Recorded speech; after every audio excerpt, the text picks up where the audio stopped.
Всем привет, дорогие зрители, подписчики, а также гости моего канала. С момента высадки наших саженцев прошло примерно 20 дней. Видим, наши саженцы достаточно хорошо развиваются.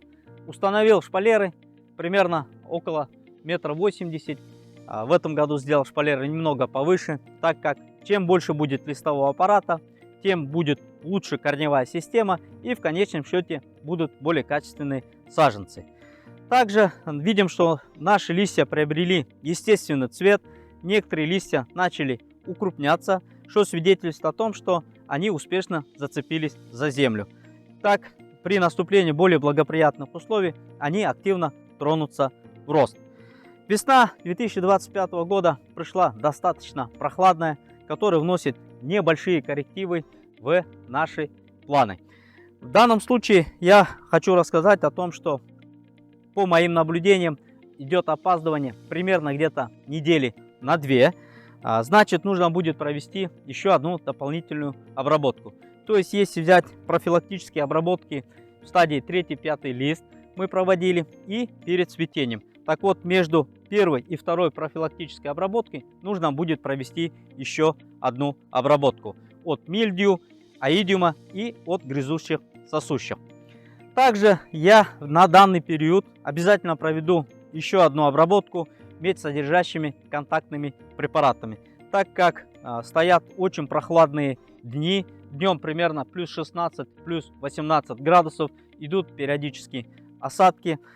Также ночью температура опускается плюс 6, плюс 8 градусов.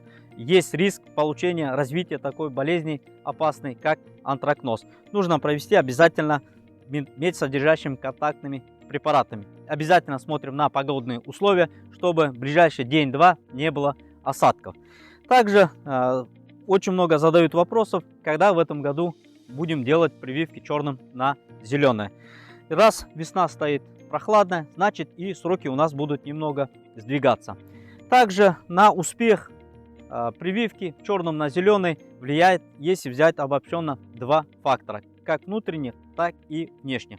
О самой прививке я снимал видеоролик, ничего практически не изменилось. Кому интересно, можете пройти по ссылочке и посмотреть.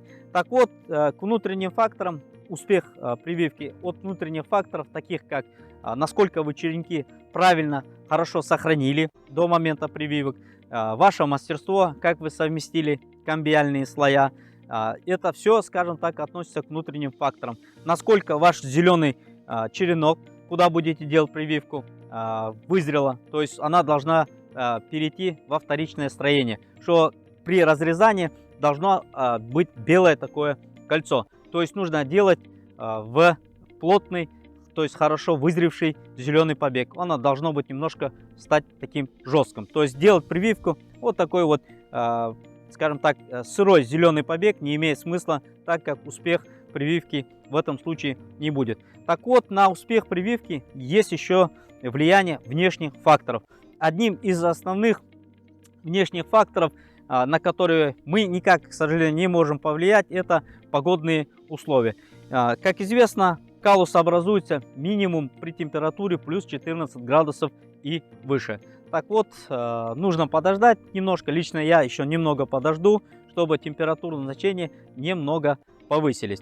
Также хочу показать и поделиться своим наблюдением о некоторых прививках 2024 года.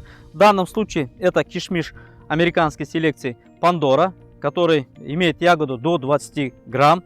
Видим, что каждый побег несет в себе соцветие, то есть все побеги с соцветиями. То есть, что свидетельствует о том, что сорт будет достаточно урожайным. В данном случае, по данному сорту, могу сказать, что она позже всех проснулась, то есть имеет и подтверждает свои поздние сроки созревания, что свидетельствует о том, что данный сорт будет хорош при зимнем хранении. Также позднее распускание почек может быть и оказаться существенным плюсом, так как мы можем уйти от риска возвратных заморозков. Также при полном созревании я обязательно на кишмиш Пандору сниму отдельный видеоролик. В данном случае на одном кусте привиты несколько различных сортов. Видим, что у нас здесь это гусевская форма гусар. Видим, она имеет уже примерно, да, где-то около 40-45 сантиметров. А здесь у кишмиша Пандоры имеется развитие где-то примерно 10-12 сантиметров. Видим, да, насколько идет отставание в развитии.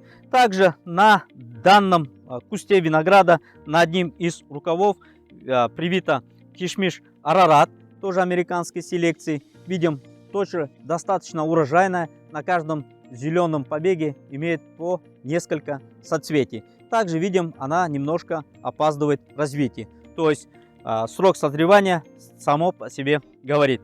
Давайте пройдем еще в другому кусту. Там посмотрим и ознакомимся с еще одной прививкой.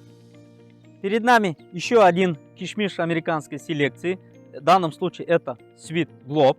По моим наблюдениям, достаточно будет урожайный сорт. В данном случае это крупноплодный белый кишмиш первого-второго класса бессемянности с очень хорошими вкусовыми качествами.